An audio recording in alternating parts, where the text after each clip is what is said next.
Bonjour, je vous retrouve dans cette nouvelle vidéo pour à nouveau mélanger bien-être et créativité car selon moi, ce sont deux domaines qui vont très bien ensemble.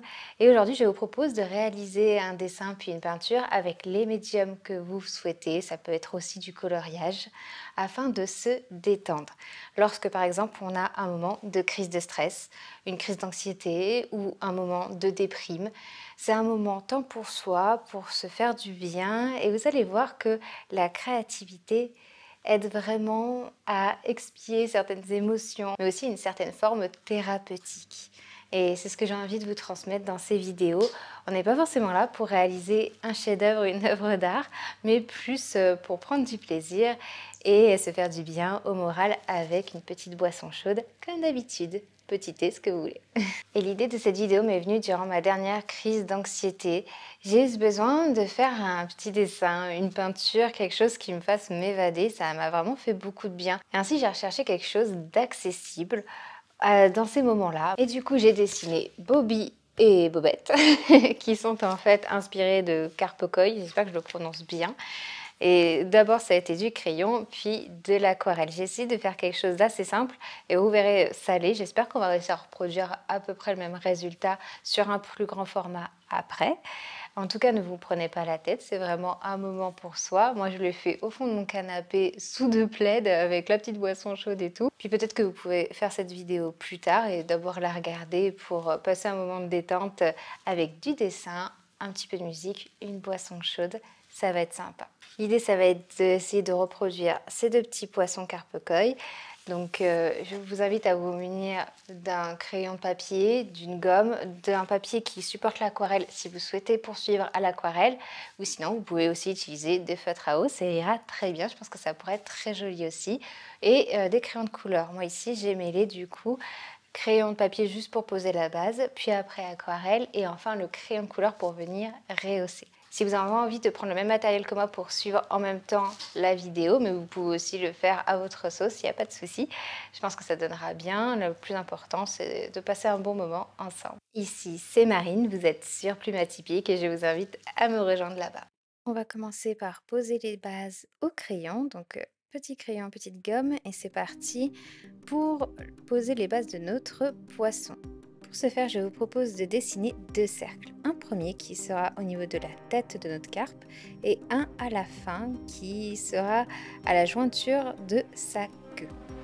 Ça va nous permettre de dessiner cette allure allongée, c'est un peu en goutte d'eau qui vient s'affiner le long du corps de notre carpe. J'ai finalement préféré dessiner entièrement les bases de ma première carpe avant de commencer la seconde afin de mesurer la place qu'elle va prendre puisque les nageoires, eh bien, c'est un petit peu aléatoire. Moi, en tout cas, je laisse glisser mon crayon et lui donner la forme que j'ai envie. N'hésitez pas de la reprendre. On viendra gommer légèrement à la fin pour ne pas laisser de traits de crayon forts. Si comme vous avez la fâcheuse tendance à appuyer un petit peu trop à force de repasser, n'hésitez pas à prendre un crayon très léger si vous avez plusieurs choix chez vous. Pour les nageoires, on peut un peu se laisser guider, elles peuvent prendre plusieurs formes, du moment que ça donne cet aspect de légèreté qui va permettre aux poissons de naviguer tranquillement. Et puis on va pouvoir commencer à dessiner le second qui va venir s'entrelacer, un petit peu comme si les deux allaient tournoyer dans une mare ensemble. Pareil, je viens d'abord dessiner le corps, puis les nageoires, et puis on va venir progressivement préciser notre poisson. Deux petits yeux globuleux, des petits cercles qui vont un petit peu ressortir. Pour le petit museau, on vient s'affiner un petit peu comme un C, un petit pont. Et sans oublier la nageoire qu'il va y avoir au-dessus du poisson. Et enfin, on vient très légèrement gommer pour que les traces ne ressortent pas après avec l'aquarelle qu'on va pouvoir commencer. Pour l'aquarelle, on a plusieurs techniques pour le fond. Moi, j'ai choisi la plus simple dans cette vidéo que l'on peut réaliser sans trop de matériel et en étant, par exemple, pas très en forme. Donc, en fait, on va venir contourner nos poissons, on va venir les entourer. C'est pour ça que les traits au crayon sont importants. Ça va nous permettre de ne pas dépasser. Alors, moi, des fois, je n'ai pas osé aller assez proche des poissons, mais ça va pour se rattraper après au crayon de couleur, vous allez voir. Vous voyez que le papier est un papier à aquarelle, sinon ça risque de gondolé. C'est un papier assez épais qui permet du coup d'apporter pas mal d'eau. C'est une technique assez simple. On va d'abord humidifier le papier, c'est pour ça que là c'est très brillant. Et puis on va venir ajouter du pigment progressivement et venir donner cet effet de mare d'eau. Et après, comme ça, le pigment s'injecte dans l'eau et va venir lui tout seul former ces endroits où ça va être plus ou moins intense et aussi se diffuser progressivement de certains côtés naturellement. Donc j'ai laissé le pigment se balader dans l'eau et ça donne cet effet de mare qui fonctionne bien, je trouve.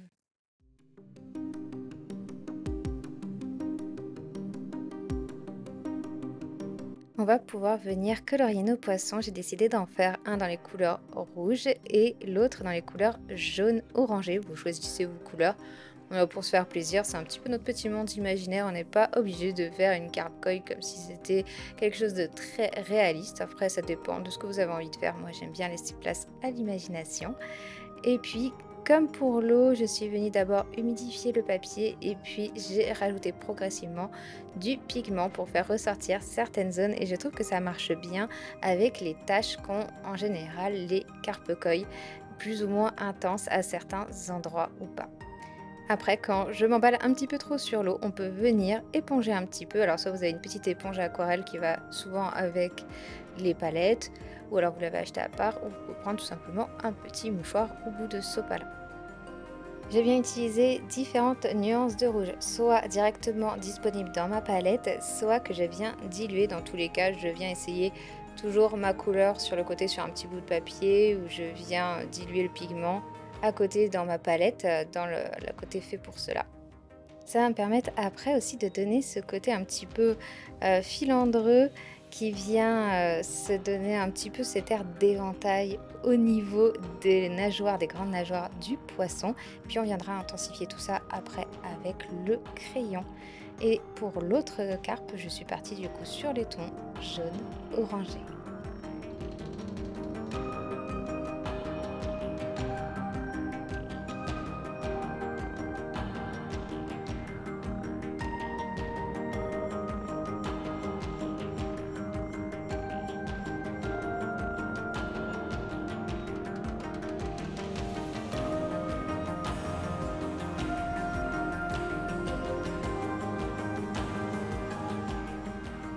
Est-ce que vous me croyez si je vous dis que je n'ai remarqué qu'à peu près qu'à ce moment-là, il manquait une nageoire à notre petit poisson jaune. Alors j'ai décidé de l'appeler Maurice ou Morissette, l'un des deux, comme vous le souhaitez. Vous pouvez l'appeler comme vous voulez. En tout cas, moi, avec mes troubles de l'attention, j'ai oublié sa nageoire. Je l'avais bien dessinée au crayon.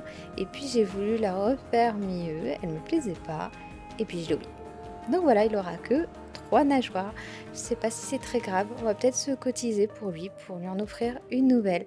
En tout cas, pour les tâches, j'ai essayé de venir faire des formes différentes et je viens souligner la forme de son corps et de ses nageoires avec un peu de pigment plus foncé et enfin on va pouvoir venir colorier au crayon pour rehausser les couleurs.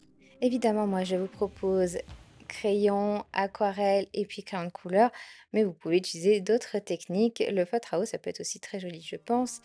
En tout cas, j'aime bien rajouter du crayon de couleur si vous avez l'habitude de regarder un petit peu mes vidéos sur l'aquarelle. Je trouve que ça rehausse les couleurs, qu'on peut donner plus de nuances. Donc c'est ce que je suis venue faire, donc toujours avec plusieurs crayons de couleur dans les teintes rouges et puis d'autres dans les camaïeux de jaune. En tout cas, pour sa queue, ça me permet de donner un petit peu plus cet aspect de membrane à la nageoire arrière de la queue et venir préciser tout ça, donner un peu plus de relief à certains endroits et d'ombre. Un petit peu comme le système d'un drapé pour les tissus. Et comme c'est du crayon, des fois je viens un petit peu légèrement estomper aussi pour qu'on ne voit pas trop les traits du crayon et puis que ça se marie un peu mieux avec l'aquarelle.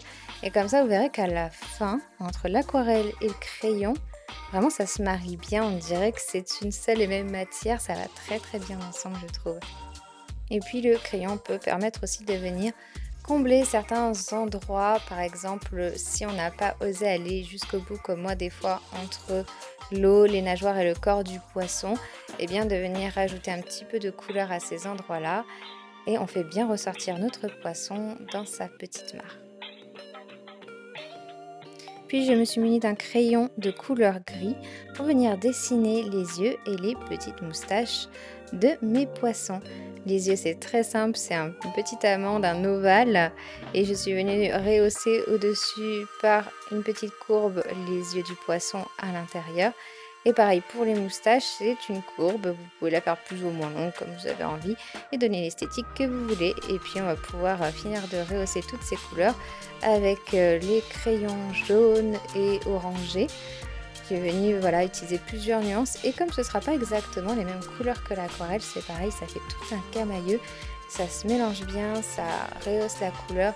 Alors après, je ne dis pas que mon résultat est magnifique, je peux vraiment perfectionner ma technique, mais voilà, ça peut être des petites astuces pour vous de votre côté, arriver à faire quelque chose de sympa simplement. Moi, l'idée avec cette activité, c'est de vous proposer un moment de détente qui vous fasse du bien dans des moments où on ne se sent pas très bien, pour peut-être transformer un état de crise en quelque chose de joli.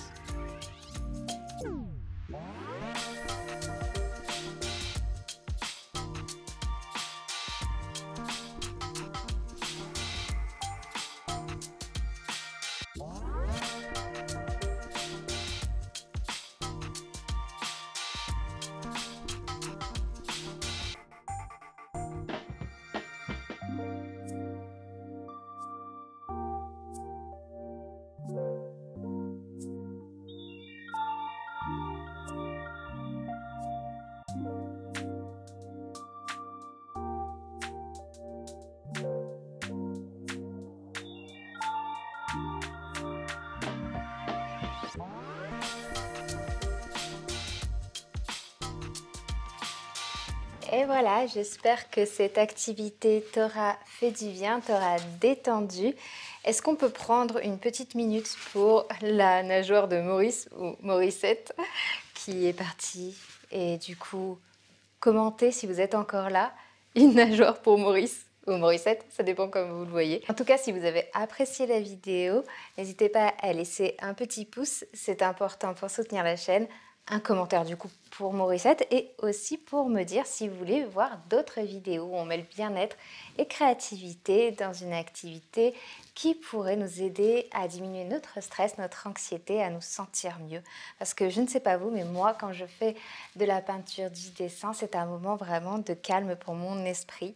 Alors bien que quand même le TDAH est toujours là, vous le voyez bien, eh bien c'est un moment où c'est un petit peu plus tempéré dans ma tête. Dites-moi si vous voulez voir davantage de vidéos qui mêlent bien-être et créativité. Moi c'est quelque chose qui me parle beaucoup, mais j'ai envie de savoir si c'est aussi votre cas. En tout cas, si la vidéo vous a plu, n'hésitez pas à laisser un petit pouce bleu et à commenter, c'est important pour soutenir la chaîne et la nageoire de Maurice ou Morissette, et à vous abonner pour ne pas louper les prochaines vidéos et activer la petite cloche. En attendant, n'hésite pas à me rejoindre sur mes réseaux sociaux pour faire connaissance au quotidien et à écouter mon podcast Bien-être, Infusion et Réflexion. Je te dis à bientôt, prends soin de toi, des bisous.